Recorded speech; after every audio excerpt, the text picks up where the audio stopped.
അപ്പോൾ എല്ലാ പ്രിയപ്പെട്ടവർക്കും നമസ്കാരം. ഞങ്ങളുടെ ചാനലിലെ പ്രേക്ഷകരായിട്ടുള്ള പ്രിയപ്പെട്ടവർക്ക് ഒരു പ്രത്യേക കാഴ്ച നൽകുകയാണ്. നമ്മൾ സാധാരണ എല്ലാവർക്കും അറിയാവുന്നതുപോലെ ഒരു ഏലത്തോട്ടത്തിനകത്താണ് നിൽക്കുന്നത്. ഏലം ഓക്കെ.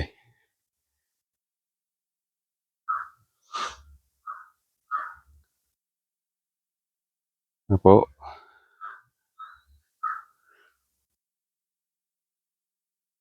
വരും ദിവസങ്ങളിൽ ഏലച്ചയുടെ പ്രത്യേക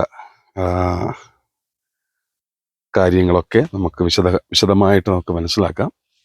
ഇവിടെ ഏലം ഉണ്ട്, പിന്നെ ഇതിനിടയ്ക്ക് വാഴയുണ്ട്, കുരുമുളകുണ്ട്, അങ്ങനെയൊക്കെയുള്ള കാര്യങ്ങളുണ്ട്. അപ്പോൾ തുടർന്നുള്ള ദിവസങ്ങൾ അല്ലെങ്കിൽ തുടർന്നുള്ളതായ ആഴ്ചകളിലൊക്കെ നമുക്കിതിൻ്റെ വിശദമായിട്ടുള്ള വീഡിയോ കാണാം. വലിയൊരു തോട്ടമില്ല, ഇത് വെറും 70-75 മൂടോളം ചെടി മാത്രമുള്ള ഒരു കുഞ്ഞു തോട്ടമാണ്. ഞങ്ങളുടെ തന്നെ സ്വന്തമായതിനാൽ ആണ് നിങ്ങളിത് കാണിക്കുന്നത്. ഓക്കെ, വിശദമായിട്ടുള്ള മറ്റു വീഡിയോകളൊക്കെ നമുക്ക് പിന്നാലെ കാണാം. ബൈ.